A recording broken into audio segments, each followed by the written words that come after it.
அதிமுக பொதுச் செயலாளர் புரட்சித் தமிழர் எடப்பாடி கே பழனிசாமி இன்னும் சற்று நேரத்தில் மயிலாப்பூரில் இருந்து தேர்தல் பிரச்சாரத்தை தொடங்க இருக்கிறார். இது பற்றிய கூடுதல் விவரங்களை செய்தியாளர் அசார் வழங்க கேட்கலாம். வணக்கம் அசார், விவரங்களை வழங்கலாம். வணக்கம் உமேஷ்.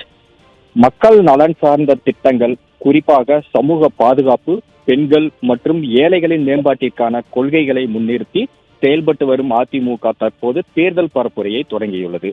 அதிமுக பொதுச் செயலாளர் சட்டமன்ற எதிர்க்கட்சி தலைவர் எடப்பாடி கே பழனிசாமி மக்களை காப்போம், தமிழகத்தை மீட்போம் என்ற பரப்புரையை தொடங்கியுள்ளார். முன்னதாக அதிமுக தலைமையிலான தேசிய ஜனநாயக கூட்டணியில் தொகுதி பங்கீடு மற்றும் எந்தெந்த தொகுதிகள் என்று பேச்சுவார்த்தை இறுதி கட்டத்தை எட்டிவிட்டது. இன்னும் தேர்தலுக்கு குறுகிய நாட்களே இருக்கும் நிலையில் இன்று மயிலாப்பூரில் தேர்தல் பரப்புரையை தொடங்குகிறார். மேலும் 27ஆம் தேதி ஆலந்தூரிலும் தாம்பரத்திலும் நடக்க இருக்கிறது.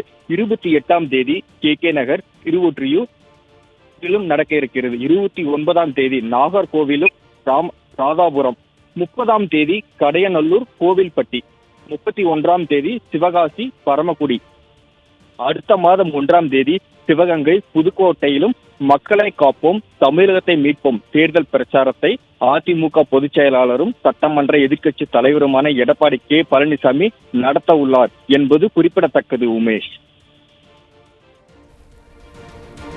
விவரங்களுக்கு நன்றி ஆசார்.